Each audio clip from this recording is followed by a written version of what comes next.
Bismillahirrahmanirrahim. Alhamdulillahirabbil wassalatu wassalamu ala asyrafil anbiya'i wal mursalin sayyidina Muhammadin wa ala alihi wa sahbihi ajma'in. Rabbi shrah li sadri wa yassir li amri wahlul 'uqdatam min lisani yafqahu qawli. Qalu subhanaka la 'ilma lana illa ma 'allamtana innaka antal alimul hakim. Ila hadratil habibil mustafa sallallahu alaihi wasallam wa ala niyatin shifa' wa rafil bala' wa nasri 'ala al-a'da' wa qada'il haja وتيسير الأمور والقبول وعملا متقبلا وإلى أرواح من سبقنا إلى رحمة الله بسر سورة الفاتحة. أعوذ بالله من الشيطان الرجيم. بسم الله الرحمن الرحيم. الحمد لله رب العالمين الرحمن الرحيم مالك يوم الدين إياك نعبد وإياك نستعين اهدنا الصراط المستقيم صراط الذين أنعمت عليهم غير المغضوب عليهم ولا الضالين. آمين. بسم الله الرحمن الرحيم. الحمد لله رب العالمين. اللهم صل على سيدنا محمد عبدك ورسولك النبي الأمي وعلى آله وسلم. رب اشرح لي صدري ويسر لي أمري. بسم الله الرحمن الرحيم. اللهم افتح علينا فتوح العارفين وفقهنا في الدين وعلمنا التأويل واهدنا إلى سواء السبيل. اللهم انفعنا وارفعنا وشرفنا بعلم نافع وانفع به أنفسنا وأهلنا وأوطاننا وديارنا وجميع المسلمين يا إله العالمين. ربنا زدنا علما وارزقنا فهما. ربنا آتنا في الدنيا حسنة وفي الآخرة حسنة وقنا عذاب النار. وصلى الله على سيدنا محمد وعلى آله وصحبه وسلم. الحمد لله رب العالمين. Amma ba'du. Assalamualaikum warahmatullahi ta'ala wabarakatuh. Kita bersama-sama insyaAllah setiap hari Selasa sekitar jam 2 suku ini, pada setiap minggu kita cuba untuk istiqamah dalam menyambung kitab Indahnya Hidup Bersyariat. Indahnya Hidup Bersyariat. Kita bersambung setelah 8 bulan mungkin bercuti. Kita belum sambung lagi. Jadi saya rasa ada hikmahnya, ada baiknya kita sambung kitab ini yang banyak mutiara di dalamnya. Sebelum itu kita doakan penulis qala Syekh Mu'allif adamallahu nafa'a bihi wa ikum fi darain amin. Semoga kita mendapat manfaat daripada apa yang telah ditulis oleh penulis, dan semoga Allah SWT merafa'kan dan meningkatkan darajatnya di sisinya, amin ya rabbal alamin. Kita sambung muka surat yang ke Allahumma salli ala sayyidina Muhammad yang ke-23, berkenaan tujuan makrifat atau mengenal Allah Subhanahu Wa Taala. Lagi-lagi kita kini di dalam fasa COVID yang mungkin tidak akan hilang. Kalau hilang alhamdulillah, kalau tidak kita harus hidup dengannya. Jadi kita harus teruskan dan tingkatkan keimanan kita, kerana ketidakketentuan itu akan berlaku di mana-mana saja. Sebelum bernikah, selepas bernikah, sebelum mendapat zuriat, selepas mendapat zuriat. Hidup kita adalah untuk adapt. The only thing that is not changing, the only thing that is keep on changing is constant, is changing. Is change. Change itself is constant. Maksudnya perubahan itu kebiasaan. Jadi norma baru dan sebagainya itu satu benda yang manusia mempunyai skill untuk adapt.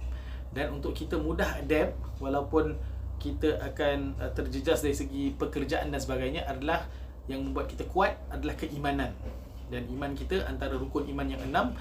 Yang pertama, percaya kepada Allah SWT. Kedua, percaya kepada amanabillahi wa malaikat, kepada malaikat, kepada kitab-kitab, kepada para anbiya, kepada hari kiamat, kepada takdir yang manis maupun yang pahit. Jadi alhamdulillah umat Nabi Muhammad SAW ini dengan banyak nikmat yang Allah telah berikan, hendaklah kita beriman kepada Allah SWT yang mengatur segalanya adalah yang terbaik sebenarnya untuk diri kita. Kita yang harus dan mampu melihat kebaikan. For example, sekarang ni kita berada di dalam keadaan yang perlu work from home, ataupun yang perlu kita Allahumma salli ala Sayyidina Muhammad, HBL, home based learning, walaupun dah holidays dan sebagainya. Ia memberi peluang untuk kita tahu tahap kesabaran kita dengan anak-anak.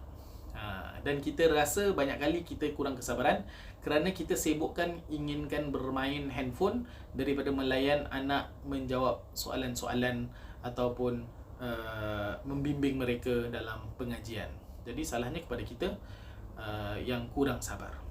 Tiada anak-anak yang salah sebenarnya. Sebenarnya banyak salahnya adalah kepada ibu bapa yang kurang kesabaran, seperti saya sendiri.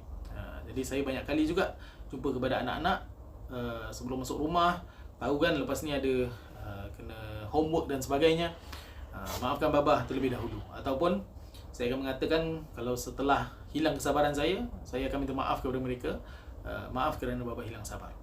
Memang salahnya kepada diri kita, kerana kita yang lebih boleh mengawal emosi, dan sepatutnya kita kawal lah. Wallahu ta'ala a'lam. Allahumma salli ala sayyidina Muhammad. Jadi pentingnya kita untuk kenal siapa itu Tuhan kita, agar kita lebih tenang dan rehat dan relax. Tenang, rehat dan relax akan kehidupan ini. Tak berapa stres, kerana kita, Allahumma salli ala sayyidina Muhammad, kenal siapa itu Rabb, Tuhan kita. Allahumma salli ala sayyidina Muhammad. Tujuan ma'rifat atau mengenal Allah menjurus kepada kepatuhan dan peribadatan terhadapnya bagi mencapai keredaan dunia dan akhirat. Banyak seringkali kita dengar Islam is the way of life. Memang betul. Yang tak setuju ialah hakikatnya tidak memahami apa yang diajarkan atau dididikkan oleh baginda SAW kepada diri kita. Ataupun hakikatnya kita belum kenal Tuhan kita, dan kita rasa kita lebih pandai daripada Tuhan kita. Kita lebih pandai daripada apa yang telah disampaikan di dalam syariat. Hakikatnya kerana kita belum Allahumma salli ala Muhammad, kita belum mendalami ilmu agama kita, dan kita rasa ilmu yang kita ada tu lebih hebat daripada apa yang khazanah 1400 tahun punya ilmu. Masya-Allah, tabarakallah. Jadi salahnya kepada diri kita kerana tidak mendalami ilmu agama, tetapi ingin berkata-kata atau berdebat tentang agama. Faham InsyaAllah. Allahumma salli ala sayyidina Muhammad. Para ulama sepakat memutuskan setiap umat Islam wajib mengetahui dan yakin sifat-sifat yang wajib, yang wajib, yang mustahil dan harus bagi Allah SWT. Jadi ini dah kita masuk dalam bab aqidah, bab kepercayaan, basic knowledge of Allah SWT yang perlu kita tahu. Cara mengenal Allah adalah melalui antaranya akal dan merenung ciptaan Allah. So, bezanya kita dengan binatang adalah akal.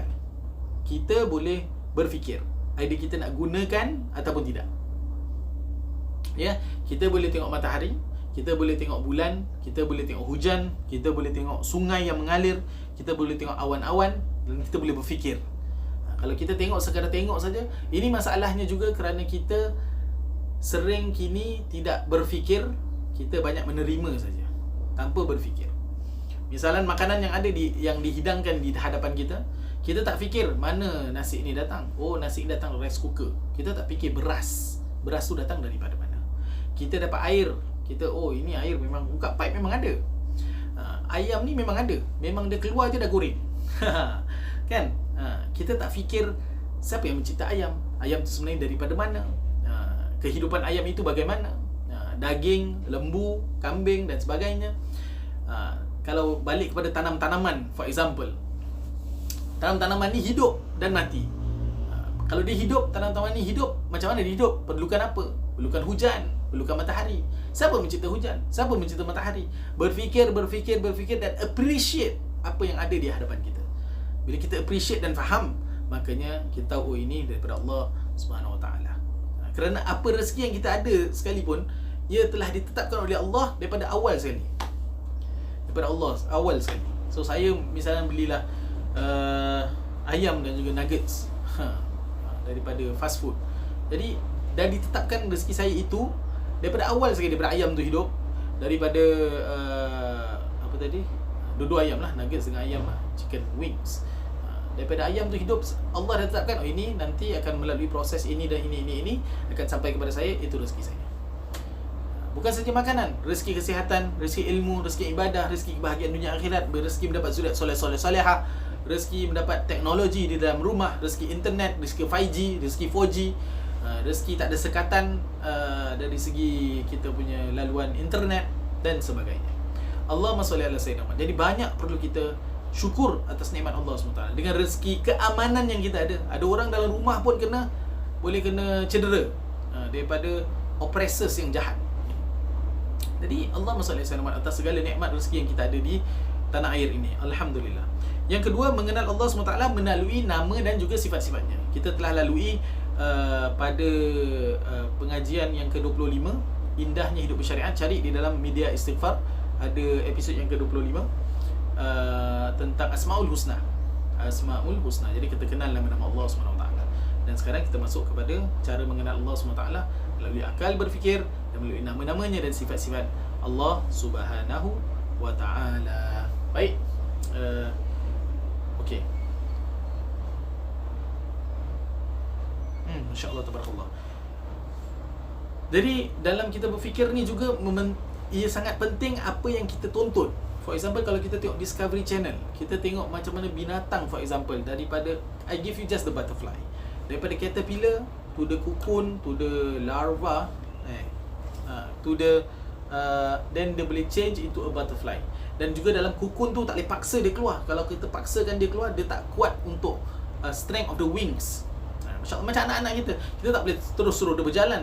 Dia akan melalui fasa crawling, fasa turnover, then crawling, then standing and sitting, standing and sitting, then baru dia boleh walk. That is the process. So kalau akal yang boleh berfikir, kita tengok, dulu aku tak pernah give up, kenapa sekarang aku give up? Jadi Allahumma salli ala sayyidina Muhammad, nikmat yang Allah berikan kepada kita terlampau banyak sangat. Jadi kita berhenti di sini dulu. Kita ringkas saja 10 minit untuk sama-sama insya-Allah pada setiap minggu hari Selasa sekitar 2 suku petang insya-Allah.